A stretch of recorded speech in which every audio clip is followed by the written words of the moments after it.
안녕하십니까. 저희는 해와여고 유레카의 김지수 예나연입니다. 먼저 저희가 준비한 실험의 동기와 목적을 말씀드리겠습니다. 최근 들어 청소년들 사이에서 에너지 드링크를 마시는 것이 당연시 여겨질 만큼 에너지 드링크의 소비량이 급증하는 추세가 나타나고 있습니다. 대부분 학생들이 잠을 깨거나 피로를 회복하려는 목적으로 에너지 드링크를 마시는데 사실 이런 음료는 혈압과 심박수는 물론 교감신경계 호르몬인 노르에피네프린의 혈중 수치를 높여 심장 건강을 해칠 수 있다고 합니다. 따라서 저희는 에너지 드링크가 심장에 미치는 영향을 알아보기 위해 물벼룩을 통한 심장 박동 실험을 진행하였습니다. 먼저 이 실험을 통해 심장의 작용에 대해 탐구하고 호르몬인 아드레날린과 아세틸콜린을 이용해 실험을 진행한 뒤 심장과 신경계의 연관성을 파악하고자 하였습니다. 또한 에너지 드링크가 심장에 어떻게 영향을 미치는지 관찰하고 그 원리를 탐구해 보았습니다. 다음으로는 발표 순서에 대해 설명드리겠습니다. 첫 번째 파트에서는 심장과 아드레날린, 아세틸콜린, 그리고 에너지 드링크의 성분에 대한 사전조사에 대한 설명을 진행하고 두 번째 파트에서는 저희가 진행한 물벼룩 심장박동 실험에 대한 소개를 진행한 후 마지막 파트에서 에너지 드링크가 우리 몸에 미치는 영향에 대해 탐구해 보겠습니다. 가장 먼저 이론적 배경 및 사전조사 내용에 대해 설명드리겠습니다. 먼저 심장의 구조입니다. 심장은 가슴 중앙의 폐 사이에서 약간 왼쪽으로 치우친 곳에 위치한 근육 조직 장기로 크기는 주먹 정도입니다. 심장은 좌우 두 개로 나뉘는데 왼쪽에는 심방이, 아래쪽에는 심실이 위치하며 각각의 방은 하나 이상의 혈관과 연결되어 있습니다. 다음으로는 심장의 기능입니다. 심장은 신체의 모든 세포, 조직 및 장기에 혈액을 공급하는 정교한 펌프 역할을 해 혈액의 흐름을 조절합니다. 인체에서 혈액은 심장에서 폐로 또는 온몸으로 순환하는데 첫 번째 경우 혈액은 폐에서 산소를 공급받고 혈액 내 이산화탄소를 배출합니다. 두 번째 경우 혈액순환의 과정에서 혈액 속 산소와 영양소가 물질대사 중 생성된 이산화탄소 및 각종 노폐물과 교환됩니다.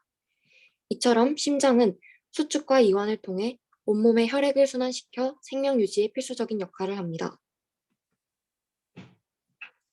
심장 작동의 원리에 대해 말씀드리겠습니다.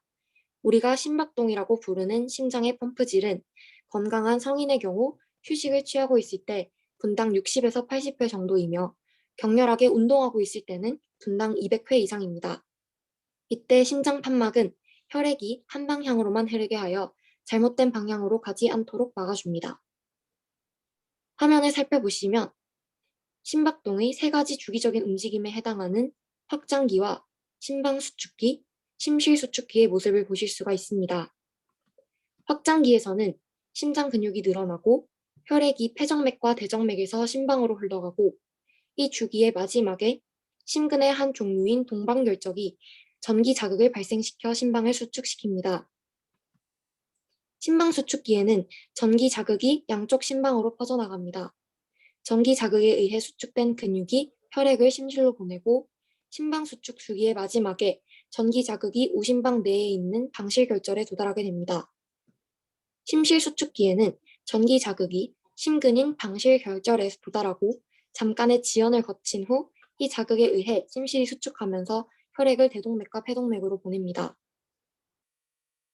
사람의 심장과 물벼룩의 심장을 비교하여 말씀드리겠습니다.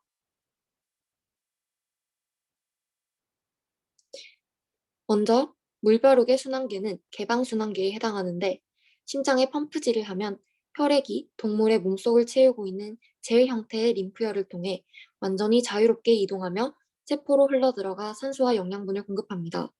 반면 사람의 순환계인 폐쇄순환계에서는 혈액이 폐쇄된 모세혈관을 통해서만 이동하며 세포로 들어가서 산소와 양분을 공급합니다. 또한 물벼룩은 몸집이 작기 때문에 심장이 사람보다 빨리 뛰고 개방순환기이기 때문에 외부에서 에피네프린, 아세틸콜린 등의 신경 전달 물질을 처리하는 작용이 폐쇄순환계인 사람에 비교하여 빠르게 나타납니다. 다음으로는 저희가 실험 과정에서 물벼룩에 투여한 아드레날린과 아세틸콜린에 대해 설명드리겠습니다. 아드레날린이란 흔히 강심제, 천식진정제 등으로 쓰이는 호르몬이며 아세틸콜린은 자율신경계에 있는 여러 신경 전달 물질 중 하나로 흥분을 억제하는 호르몬에 해당합니다. 먼저 아드레날린은 극적이고 흥분되는 상황에서 지혈, 기관 확장, 혈압 상승 등을 일으키는 호르몬입니다. 아드레날린은 심장 박동을 빨라지게 하며 신장 바로 위에 위치한 부신에서 생성되는데 이런 아드레날린이 분비되면 교감신경을 자극하여 흥분되게 합니다. 이에 따라 심장의 박동이 증가하며 모세혈관이 수축하기 때문에 혈압이 올라갑니다. 아드레날린이 과다 분비되면 심장 박동이 빨라지기 때문에 어지러움과 두통을 느끼게 되고 더 심하게 분비될 경우 체내에 저장되어 있는 단백질이 과하게 분해되어서 혈당이 상승해 당뇨병이 생기게 됩니다. 아세틸콜린은 심장 박동을 느리게 하는 억제 효과를 가진 호르몬으로 특정 활동에 집중하거나 차분한 상태에서 분비됩니다. 이러한 아세틸콜린은 척수와 뇌관에 있는 모든 운동 뉴런에서 합성되는데 이러한 아세틸콜린이 분비되면 부교감 신경을 자극하여 심장의 박동이 감소하며 모세혈관이 이완해 혈압이 낮아집니다. 아세틸콜린은 기억과 학습이라는 뇌 작용에 기묘하게 쓰이는 것이기에 이가 결핍되면 기억력 장애를 비롯한 인지기능 장애가 생깁니다. 마지막으로 에너지 드링크가 우리 몸을 각성시키는 원리에 대해 알아보겠습니다. 신체 각성에 영향을 미치는 에너지 드링크의 성분에는 크게 타우린과 카페인이 있습니다. 타우린은 신체의 에너지를 만들고 간의 해독 기능을 강화하는 역할을 하는 아미노산의 일종으로 몸속 혈당이 떨어지면 당을 분해해 혈당을 높이며 근육의 이완 및 수축에 필요한 칼슘 운반을 도와 근육 움직임을 활발하게 합니다. 또한 타우린은 혈압 상승을 불러오는 교감신경의 작용을 억제하고 심장의 규칙적인 펌프 운동을 유도해 혈액의 흐름을 원활하게 합니다. 이러한 타우린의 작용이 결과적으로 몸속 에너지를 증가시키고 피로회복을 돕게 되는 것입니다. 다음으로 카페인은 중추신경계의 자극제로 작용하는 알칼로이드의 일종으로 중추신경계와 신진대사를 자극하여 피로를 줄이고 정신을 각성시킵니다. 또한 부신을 자극하여 호르몬인 아드레날린과 노르아드레날린을 분비하게 함으로써 뇌, 심장, 골격근, 신장 활동을 향진시켜 정신 각성, 피로를 회복시킵니다. 저희가 진행한 물벼룩 심장박동 실험의 과정과 결과를 말씀드리겠습니다. 먼저 실험 준비물로는 물벼룩 4마리, 아드레날린, 아세틸콜린, 에너지 드링크, 오목 슬라이드 글라스, 스포이드, 거름종이, 커버 글라스, 미니 스마트폰 현미경, 태블릿, 패트리 접시, 스톱워치 등이 있습니다. 실험을 진행하기에 앞서 저희는 아드레날린과 에너지 드링크는 심장박동수를 증가시킬 것이고 아세틸콜린은 심장박동수를 감소시킬 것이다 라는 가설을 설정하였습니다. 통제 변인으로는 동일한 상태의 물벼룩의 상태를 측정하는 시간을 설정하였고 조작 변인으로는 투입하는 용액의 종류에 해당하는 아드레날린, 아세틸콜린, 에너지 드링크를 설정하였습니다. 저희가 진행한 총 3개의 실험 중 첫 번째 실험에 대해 설명드리겠습니다. 먼저 첫 번째로 오목 슬라이드 글라스 위에 스포이드로 물벼룩 1마리를 올립니다.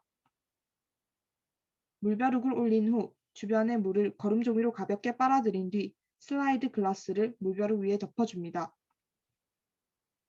그 후 태블릿에 미니 스마트폰 현미경을 장착하여 영상을 촬영하면서 물벼룩을 관찰합니다. 이때 1분 정도 시간을 측정하여 시간 안에 심장이 몇 번 뛰는지 측정합니다. 두 번째 실험인 아드레날린과 아세틸콜린을 투여한 물벼룩의 변화 관찰 실험에 대해 설명드리겠습니다.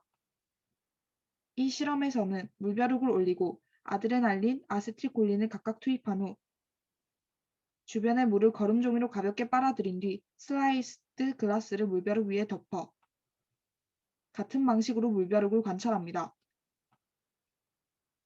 마지막 실험은 에너지 드링크를 투여한 물벼룩을 관찰하는 실험입니다. 이 실험 역시 같은 방법으로 에너지 드링크를 투입하여 진행합니다. 이때 에너지 드링크는 탄산을 날리기 위해 끓인 후 냉장고에 넣어 식힙니다. 그 이후의 과정은 전과 동일합니다.